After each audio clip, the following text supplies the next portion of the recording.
right, well, we'll go ahead and get started. Thanks for coming today. We're going to talk a little bit about CPR, mostly just the basics of CPR. There is a whole other lecture about advanced life support that is beyond the scope of this lecture, so what we're working on today is just the basics. What are we as a team in this hospital supposed to do whenever we have a code? So first, let's just talk just very briefly about a couple of numbers, and hopefully you can see this when we go through, at least on your handouts. But the general numbers kind of look a little bit bleak. We have about 6% survival to discharge. Now that's just survival to discharge. That is not our success rate when it comes to CPR. These are just about 6% of the patients that we do CPR on are actually going to go home. Our actual success rate about getting that heart back and getting that patient back is a little bit higher than the 6%. But these are just the kids that are basically well enough to go home after they have a CPA event. We also need to keep in mind that the probability of a repeat cardiac arrest is very, very high. Most of these kids are going to re-arrest within the first 6 hours. If we make it past the 6 hours, that does not mean that they will not arrest again, but it does mean that the likelihood is a little bit smaller. Ischemic damage starts within the first 4 minutes of CPA, cardiopulmonary arrest. So that gives us, from the time that it happens to the time that we start, we have less than 4 minutes. This is not to intimidate or scare, but just to give you the realization that we have a lot of things to do in a very short period of time in order to give us any chances of having a successful outcome.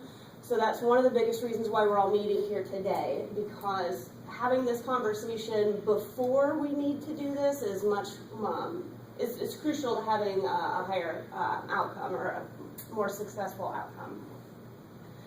So the ischemic damage that starts within the first 4 minutes becomes irreversible at about the 10-minute mark. Anything beyond 10 minutes is considered prolonged CPA, and then the numbers get even more bleak from there.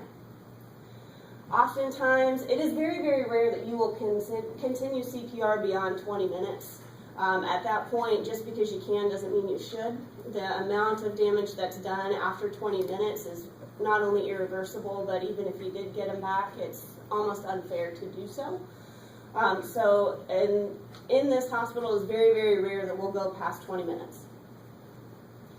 Whenever we do have a CPA, whenever we do need to perform CPR, the basic team skeletal breakdown, it consists of 5 members.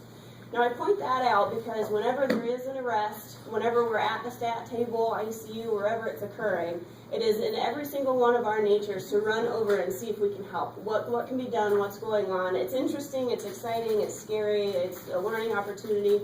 But keep in mind, this is not one of those situations where more hands is better. You're going to start tripping over each other. You're going to presume that one person is doing something when the other is going to presume that you're doing it. So keeping in mind that the team is composed of 5 people: the leader, the compressor, the ventilator, the drug handler, and the scribe. We'll go into details about those roles, but that's a basic 5. Now, in the middle of the night when you're running 3 people, then some people have to double duty, and you'll go through that. You'll figure that out as you go, and we'll get into a little bit more about that. But if there's more than 5 people, we're a busy hospital, we're a 24-hour hospital. I'm not going to kick you off of the arrest, but please be cognizant that if there is something else to do, please go do so. If you want to learn, feel free to stick around, but do so from a distance so that whoever is running that code is not having extra bodies to worry about stepping on or tripping over. But if you've never seen one and there is one occurring, please take that opportunity to observe and learn on the periphery. So the general order of operations when we have an animal that has coded is first is alert the DVM and assign a scribe. Hey, I need a doctor right away, I'm running a code, something, anything loud and clear, and get that animal up on a table, either in ICU or ideally at the stat table whenever possible. It's not uncommon that we'll have to run codes in radiology, but that we should only be starting in radiology, and then we should be moving to the stat table whenever, as soon as possible.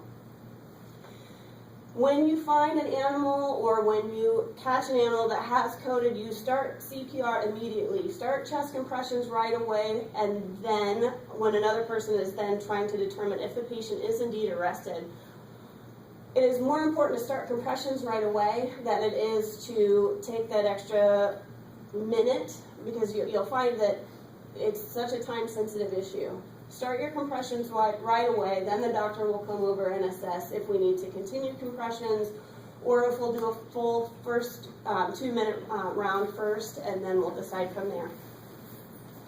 Assessing the ABCs, I also have on here D and E. That goes into a little bit of the advanced life support, but it's not just ABC anymore. Now we're running 5 and 6 letters down the alphabet when we're running these CPR codes. First is airway breathing.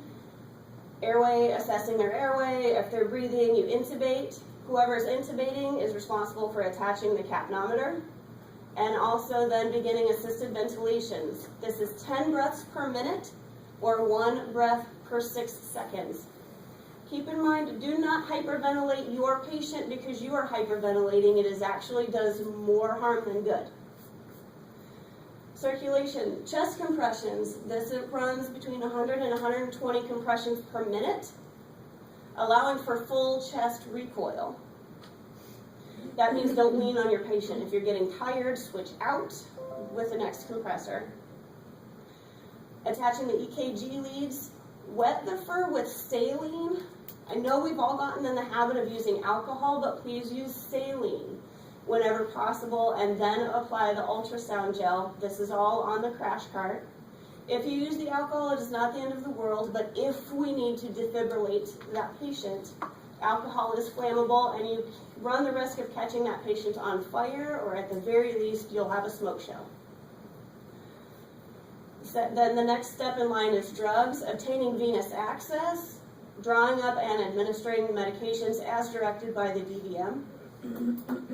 And then the E part of it is EKG, brief evaluations between rounds of chest compressions, and I mean brief, we're talking less than 5 seconds we have before we have to start worrying about losing the ground that we've gained. Now I have all of this up here on the same slide. It's all very basics, but all of this is occurring all at the same time. The person who's intubating is then attaching the capnometer, but at the same time we have somebody else attaching EKG leads, a third person is doing the compressions. This is all happening simultaneously. All right, so let's talk a little bit about the roles. The first one is the leader. The leader of this team is the DVM. It is not a technician, it is the doctor. The doctor is the one that calmly drives this code, organizes the team by assigning roles, monitoring the effectiveness of the CPR performance, and gives constructive feedback when indicated. Hey, Case, I think your compressions are a little bit light. I need you to do them a little bit better. Or, hey, Tracy, you're breathing a little bit too fast for the patient. Bring it back down a little bit. It is the DVM is the one that's going to be keeping an eye on everything, and it's almost like the master puppeteer, so to speak. They're going to order their drugs, fluids, and or fluid boluses to be administered, monitoring the patient's response to therapies and alters orders accordingly. Now the doctor will only help with chest compressions when needed, ideally, or for example, in the middle of the night. When there are plenty of other people here during the day, the doctor is not going to be doing chest compressions. You cannot do effective chest compressions and run a code at the same time. Ideally, you're going to have somebody else do it. So in the middle of the night, when you don't have that luxury of having that extra person, and then the doctor needs to take a turn doing chest compressions to allow for others to take that break that's necessary, then that's fine. But 90% of the time, the doctor is not going to be the one that's doing those chest compressions. And then, of course, the doctor is responsible for doing the client communications and relaying realistic expectations. Not scaring the owners, but being real. Hey, we're at, a few minutes mark, here's where we're at, here's where we're going. When the doctor leaves, the doctor will, and this has been discussed with our doctors, the doctor will give orders to a specific technician, and that will be recognized. Hey, you are now the lead. If this happens, do X, Y, Z. If this happens, do A, B, and C. If this happens, come get me right away. I will be back within the next few seconds to a minute or however long it is. But it is only then that a technician is responsible for driving this code. Okay, so next up is chest compressions. How many in this room have actually done chest compressions? So a fair few. So it's hard. It's a lot harder than it sounds, and it's a lot harder than it looks. But on our team in our hospital, the compressors are going to be the technicians. Your patient should be either in right or left lateral recumbency. At that point, it doesn't matter. Whichever side you give me is the side I'm going to start doing compressions on. Consider sternal compressions or dorsal recumbency for barrel-chested breeds, i.e. bulldogs. For example, if you think about how a human is built, we're wider than we are deep. So when you think about when you're getting certified for CPR 3 Red Cross, the patient is on its back and you're doing chest compressions on their sternum, because it would be silly for us to try to do chest compressions the wide way. Same goes for the bulldogs or the breeds that are shorter, that are wider than they are deep. Those patients you want to consider having somebody bring you a V-trough and doing compressions, in sternal compressions. Doing compressions, this is a time where you want your arms straight, your elbows locked. You're going to be up at the patient, at the level of the patient. You're going to use your body weight. You will engage your core. You will not use your arms, because you will not be able, I don't care how strong you are, you will not be able to just use your arms to do effective chest compressions. You're going to use your body weight. That being said, remember what we talked about earlier, allowing for full chest recoil. Do not lean on that patient. You have to come up all the way up off of them to allow for their lungs to fully expand. You should be doing between 100 and 120 compressions per minute. Now, a lot of us have these songs. If you can find the beat on this song, Staying Alive, if you're Positive Polly, here's your song. This is what I want you going into. This is how fast you're doing these compressions. That's a lot. That's very fast. If you are a negative Nancy, this one works as well. But you find that beat. That's how fast you need to be doing these compressions, and that's quickly when you're the one that's doing them. And then here's another one that is a good favorite. It's a little dark, but if this is what works for you, then this is what works for you. You have to be able to find that beat.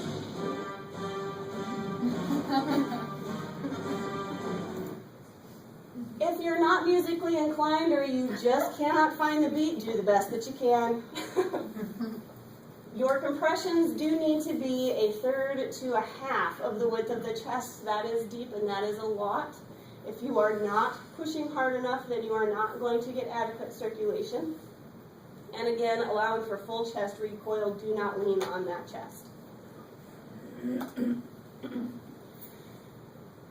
Another thing that wouldn't seem like it would go hand in hand with chest compressions is your end-tidal CO2. Most of us incorporate or relate end-tidal CO2 with a respiratory issue or a respiratory problem.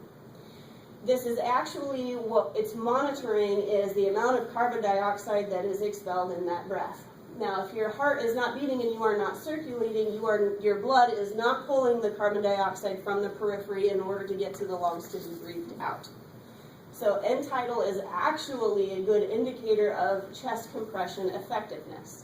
Your end-tidal should be greater than 15, and if it is lower than 15, you got to work harder on your chest compressions, push harder, allow for full chest recoil. This is not where you go faster, but this is where you go harder. If it's 0, check your tube position. If you're giving breaths, you should be getting some kind of number.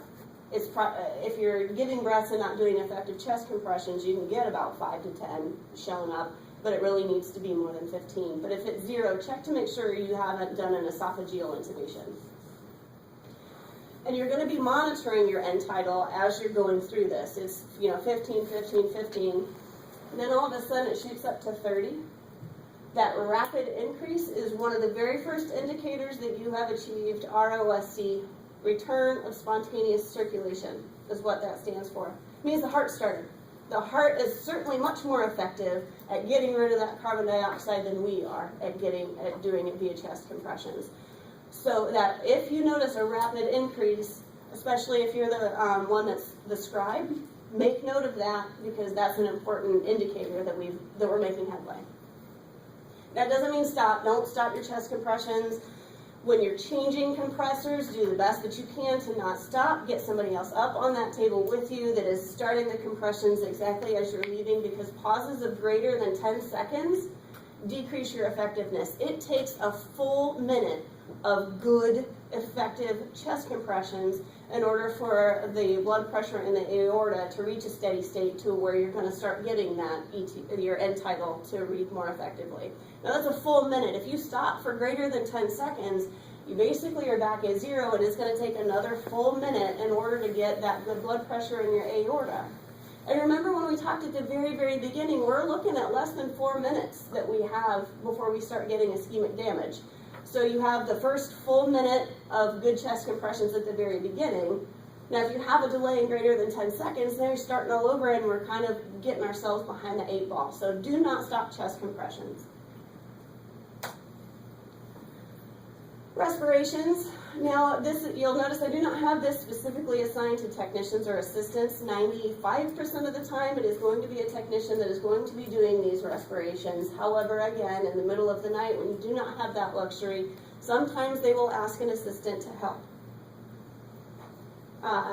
Now, an assistant's not going to be doing the intubations. A technician or a doctor is going to be needing to do the intubations, and this will often need to occur with a patient in lateral recumbency. We do not have the luxury of time of getting these patients up in sternal where we're all used to intubating.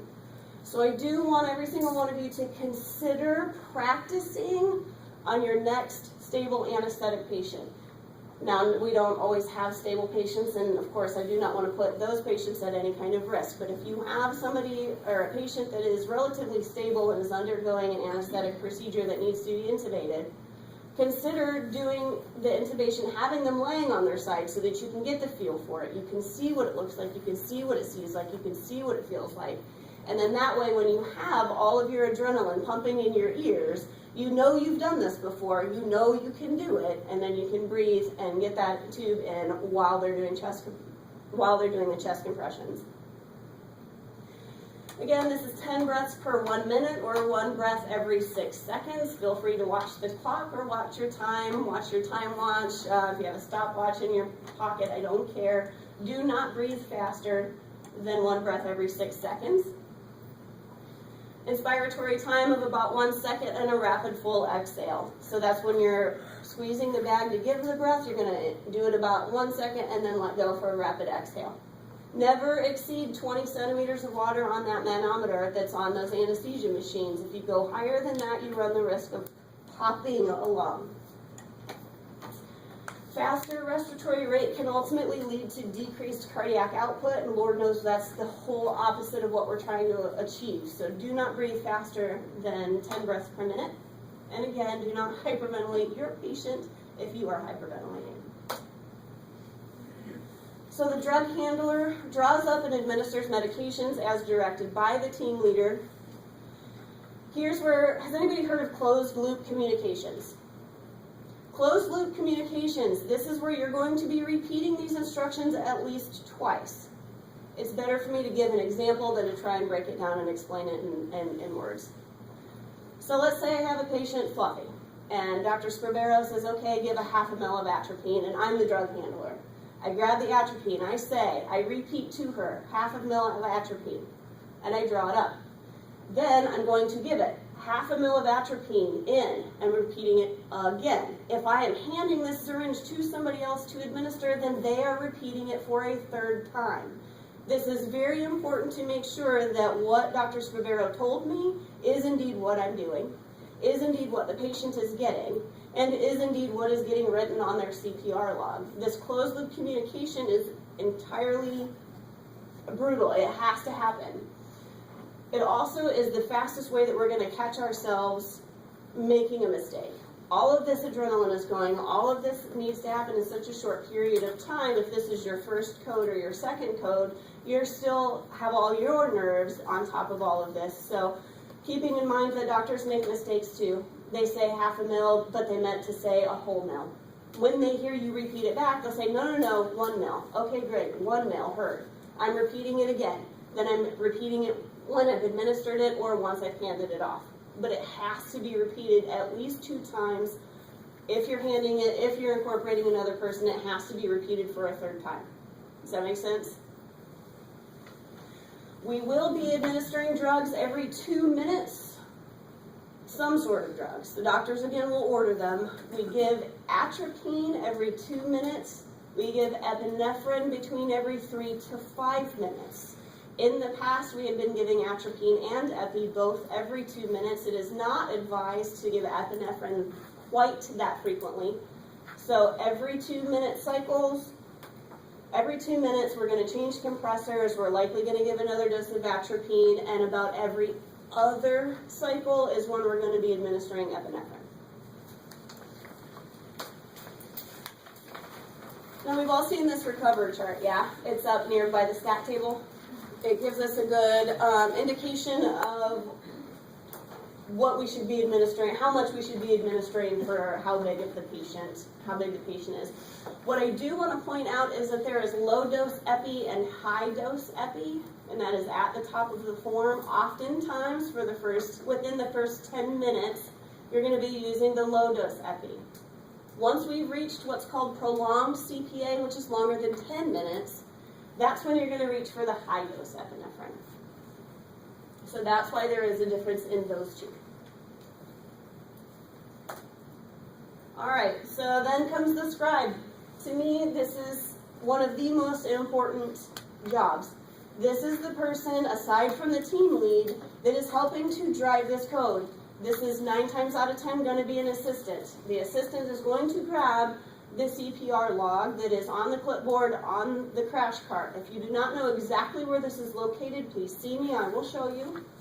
At the back of your handout is an example of one of these CPR logs. Please become familiar with it if you are not already. The first page that you'll fill out is the CPR patient log sheet. That is, the second page is to be used for post-CPR monitoring. Again, that's going to be a technician thing, so if you're an assistant, become very familiar with the front part of the sheet. Type for triage. The assistant, or the scribe that is the assistant that is the scribe.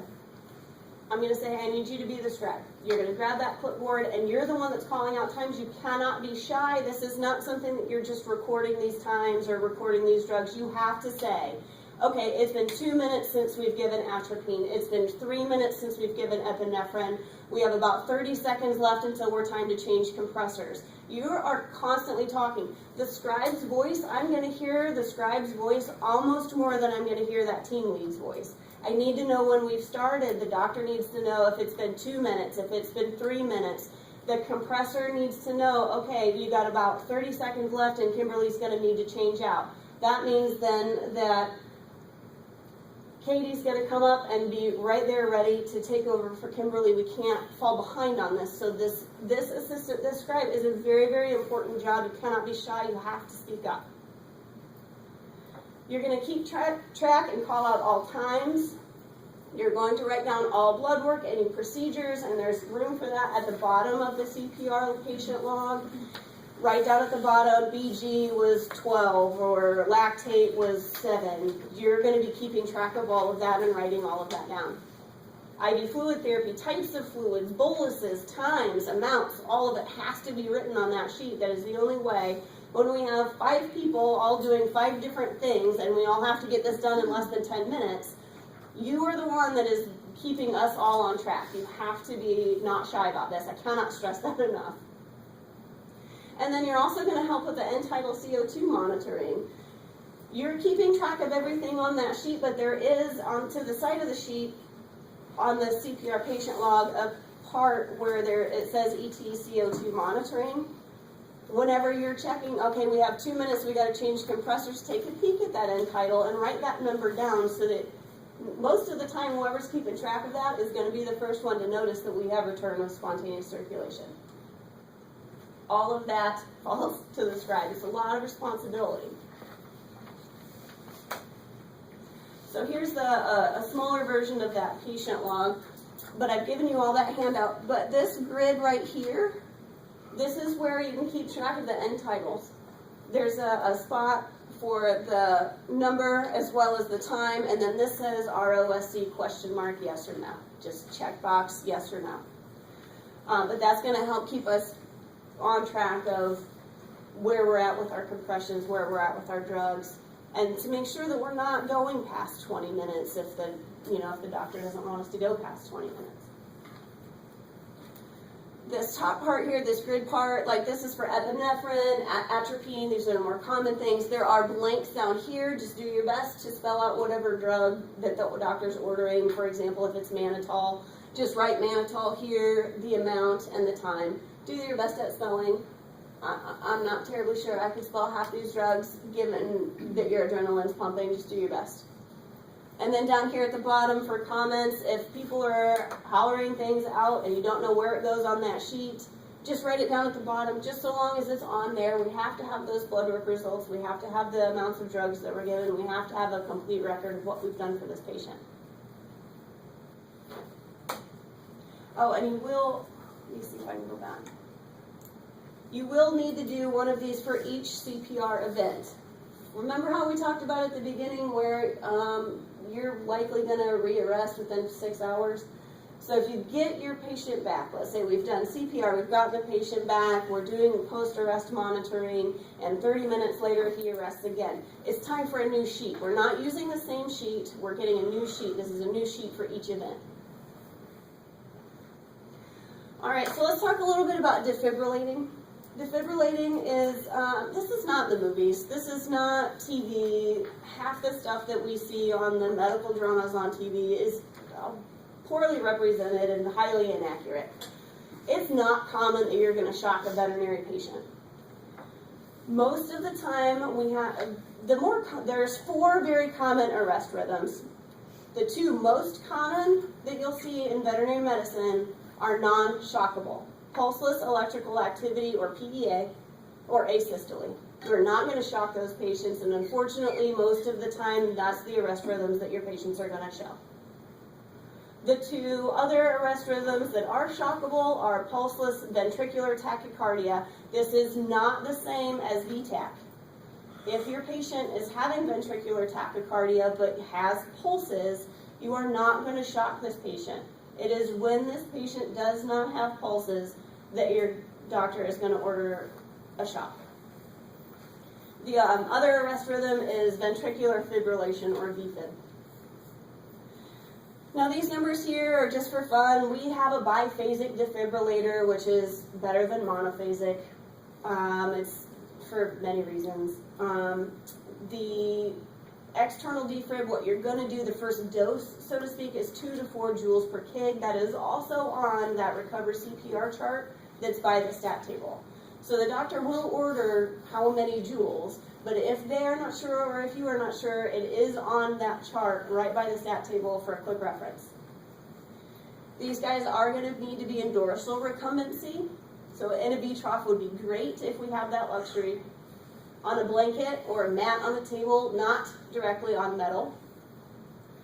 If we've used alcohol to spray those EKG leads when we very first put them on, do your best to rinse it off with saline.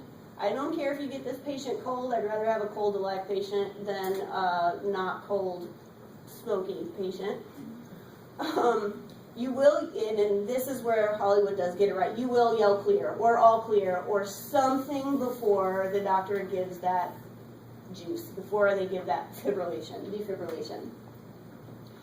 The paddles go over ribs 4 to 6, basically in the armpit, and the doctor does push hard in order to maximize contact. So if they're pushing pretty hard, you're gonna notice it, and then they'll deliver the jolts, and then the patient will jerk. It is, again, not as dramatic as it is on TV, but you will see them move a little bit.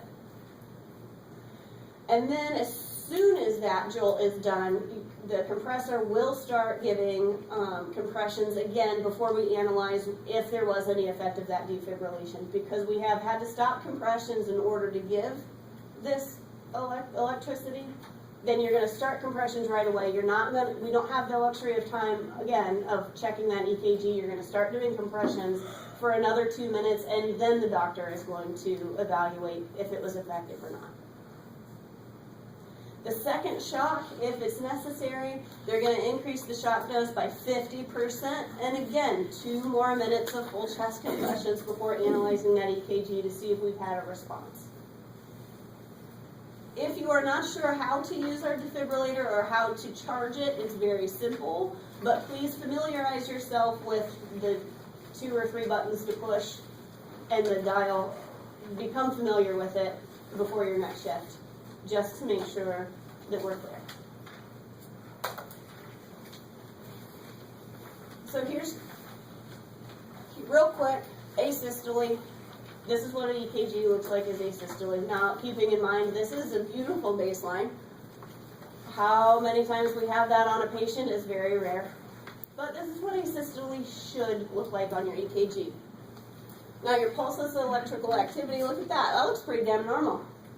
That's pretty normal sinus rhythm to me. The only way you're going to diagnose this is there are no pulses, there are no pulses, there are no pulses. There's no femoral pulses, there's no dorsal pedal pulses. This is a shockable rhythm.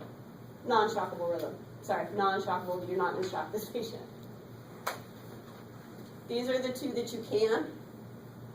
Again, no pulse associated with this. Now, it's not uncommon that we'll see this EKG tracing on our patients in ICU, for example, a post-op splenectomy. It's not uncommon to see this, but those kids are up, they're looking at you, they're breathing, they have some pulses.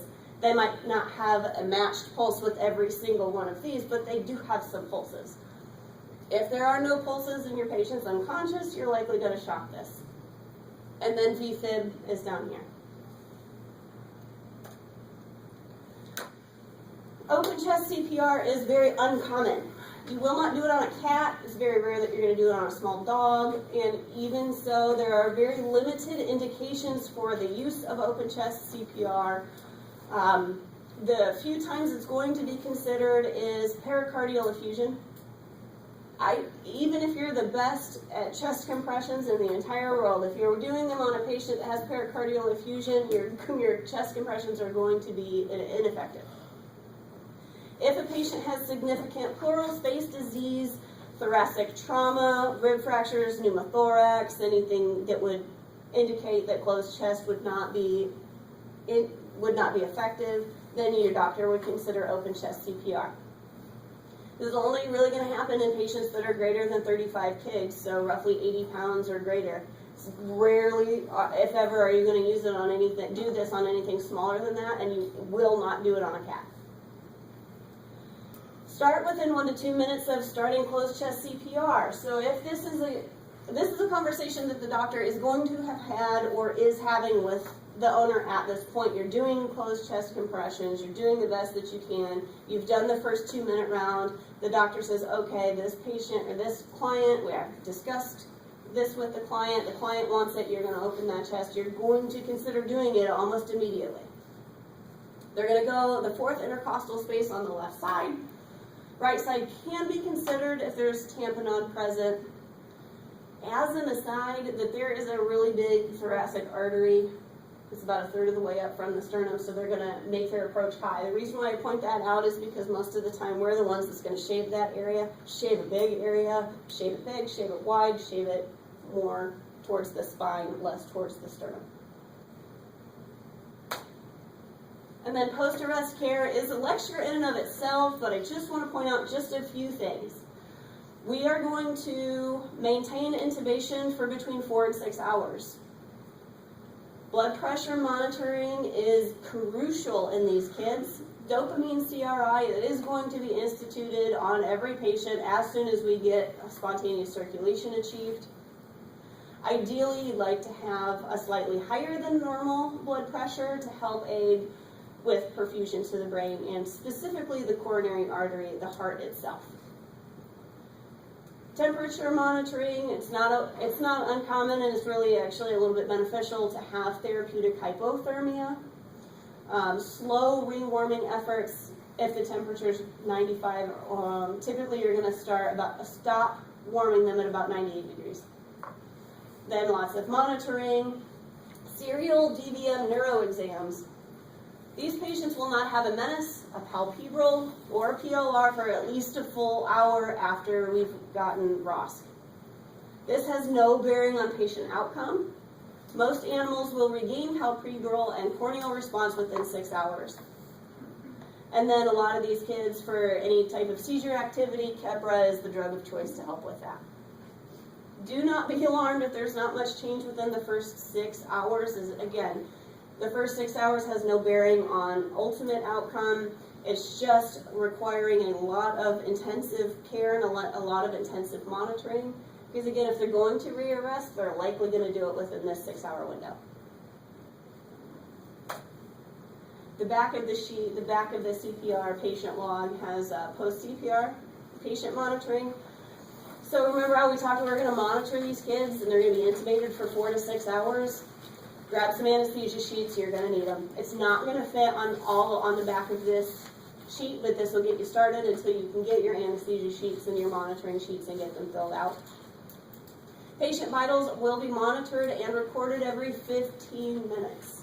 So 4 times an hour. So if we're looking at 6 hours, 6 times 4 is 24. 24 sets of vitals you're doing on this patient, and that's a minimum. You oftentimes are going to be setting up continuous EKGs, continual temperature monitors, etc. This is a very intensive patient monitoring period.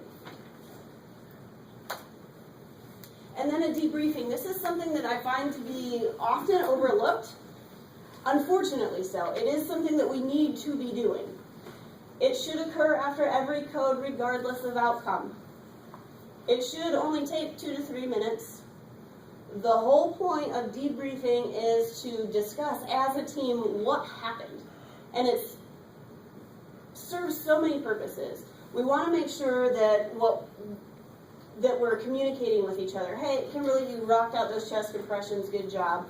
Megan, you breathed a little bit too fast. Next time we have, slow it down a little bit, we'll be fine.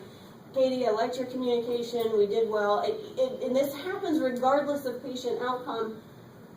Most importantly, it helps us get better with each subsequent arrest that we're working, but it also gives us as humans time to process what we just did. If we're going that hard, that fast, that much adrenaline for 4 minutes, 10 minutes, 20 minutes, that's a lot for us as humans to process. We have to be able to talk about what we just went through, and who better to talk about this than the people that were right there with you. Takes 2 minutes. Hey, good job. Hey, I really stressed out. Like, that was a lot. Like, good job. Like, holy, just something. 2 minutes at most. Good job. Hey, this could have been done better. Next time we'll do it this way, or just 2 minutes to debrief, to decompress, to get your own heart rate back to where it's supposed to be, to get your shakes back down under control, and to breathe and move on to the next patient. Any questions about any of that? Yes. For the technicians, when we're bringing in, especially for my service, and we're going over CPR codes with most of our patients, should surgical CPR not be available for cats? Should we tell them they have two options instead of 3? You'll want to talk to your doctors about that. Dr. Welch and Dr. Sachs were discussing potentially changing the verbiage that's on those estimates, that are on those treatment plans. The 3 options will still be there, but on the sheets it will be read as 2.5 options, so to speak. DNR is there. That's always an option. And then instead of saying medical CPR and surgical CPR, it's going to say CPR.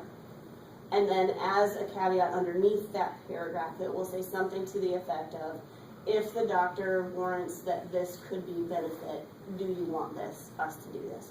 So some minor verbiage change is in the works of occurring for those treatment plans to help clarify that, so that we don't have those cats that the owners are wanting open chest CPR in cat. I mean, it's just causes way more harm than good. We can do effective chest compressions on a cat and on a small dog without opening their chest. And the defibrillation, that is included, well, right now, that's part of medical CPR, right? Correct. Yeah. Any other questions? I was wondering, because I thought you said, so if something goes in radiology, you're supposed to start questions in there and then bring the dog or animal out. Not, If we can, okay. because it's gonna be, Easier it's than- hard to have 5 people and the equipment in that space, Mhm. especially because you're fighting on the other side of that table with the tube head being in the way. So yes, start compressions, but as soon as you can, move them out. It would be, it just really behooves the situation. It's going to help you, it's going to help the patient, it's going to, plus that defibrillator is not light. So if you have to shock that patient, it's easier to have the patient at the defibrillator. It is mobile, you can't, it's not impossible to move. I can lift it up without harm, but just, it's easier to have the patient out at the stat table because then you have more eyes, more ears, the patient's closer, or the doctor's closer to the clients at that point at the stat table rather than going all the way from radiology all the way up to room 1 or 4 and then coming back. And that was another thing that was discussed with the doctors about if we do have that client in the hospital when their patient's coding, we're trying to, whenever possible, have that client in room 4 so that the doctor's right there. So that we don't have to go all the way to room 9 or all the way to room 1 to get the doctor, because it is sometimes you have to go get that doctor. So that's also something that we were trying to institute and work on, is having that doctor closer to the stat table so that we don't have so much delay in time. Michelle? This might already be in places, I'm just not sure, but do we have a squirt bottle, or can we get a squirt bottle of saline with crash carts to use for ECGs? Yes. Is it there, or can we get it? If it's not, it's supposed to be there. If it is not there, it will be there. Okay. But the ultrasound gel or the Doppler gel, either one of those is going to work. Even and if that's, you don't have saline? well, it's ideal to wet the fur with saline to get good contact and then put that gel on there. You're going to get usually a clearer baseline. If you just use the gel, then your baseline's going to look fuzzy, and it's going to be kind of hard to tell asystole from just noise, background noise. So ideally, if you on the super furry patients, those long-haired newfies, you're likely going to need to use saline to get any kind of contact between the electrodes and the patient. Free does not like a short hair dog though, we can just throw some gel on it. Usually, yep. Or there's not that you can use the hep saline flushes that are there so you can use that. I know it's kind of a waste of the heparin, but it's not problematic to use it. But a sprayer of saline is supposed to be on that crash cart. Yes? The anesthesia machine, can we make sure that the tube on that is long enough to reach, say, the floor? We had a very large dog that was, he was really big to get on the table, and the tubing did not reach the floor. Do we have longer tubing? We do. We do. And those machines get switched out sometimes, so that would be something that Well- maybe would be on like the stocking list to make sure that it stays on there. Or if I can just get an extra one to just store in that bottom of the crash cart. Yeah, because we have different, like we have short ones for cats, which you would want. Yeah. Any other questions? So do we always prefer the anesthesia machine? Because in that case, I would have just grabbed an ambu bag. That was gonna be my next question, is when do you want an ambu bag over the anesthesia machine? If you have questions about that, go to the doctor, but you're gonna have better control over your pressures using the anesthesia machine than the ambu bag. So the anesthesia machine is gonna be ideal, but if you need to use the ambu bag, that's why it's there. If you have questions, then defer, of course, to the doctor on that specific case. Any other questions? I have a question, it's probably more for the doctor, but just out of curiosity, if we have a DNR patient and they don't necessarily, like, they don't go into pulmonary arrest, and they go into respiratory arrest, I mean, their heart is still beating, but they're just not breathing, like, what are... So you find are you asking, like if you find a patient unresponsive in the cage, you're gonna start chest compressions. Even if that heart is beating, you don't know that.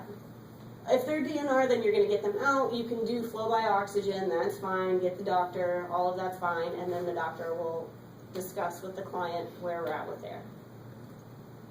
But absolutely getting them out and providing flow by is not resuscitating, but at the very least, we're providing comfort measures. Yeah. Can you just go over what, because I know what the DNR means, like you can still give, if like they're breathing down, you can still give drugs and stuff like that, it's just when something stops if you don't do anything, correct? We can still provide comfort measures, but we're typically not gonna start chest compressions. We're typically not gonna intubate, although that one, as far as intubation, that can fall under doctor discretion. Especially, for example, if it is a respiratory arrest and not cardiac arrest. If they want to intubate and give a few breaths and then they come back, then that's one of those borderline issues. But typically, you're not going to do chest compressions or administer those drugs if the heart has indeed stopped. If it hasn't, then we're at fair game. Right, so if you can see the heart rate decreasing, Yes. then you can jump in and do that. Absolutely. Because it hasn't stopped yet. Correct. DNR just takes effect when respiratory arrest or cardiac arrest, but if you watch it going, you can give medications to Yes. counter it to get it back up. Absolutely. For the assistance roles, I know I see on there about IV fluid therapy. Like when the scribe is writing everything down, are they the ones in charge of getting the fluids and setting up the pump and doing all of that? And Not the scribe. The scribe Okay. is there writing everything down and keeping track. Okay. Yes, if there is another assistant nearby, if the patient isn't already on fluids and we need that bag of fluids, then yes, another assistant can get a bag of fluids, spike it, get the pump, all of that stuff, just like you would for a non-coding patient. But the scribe is not leaving to go do all of that. The scribe is there keeping all of us in line. Okay. Did that answer your question? Any other questions? Just to clarify that for any of the new assistants that are working overnight, sometimes we do need you to do both and go get stuff. There might be 2 techs and 1 assistant overnight, and then you will have to do Okay. multiple things. But usually we have enough people. And most of the time, if a patient is that critical, they already have fluids on them. Most of the time, unless they're walking through the door. Any other questions? Okay, thanks guys. Thank Free to you. go. Thank you. I'm supposed to go there my last class.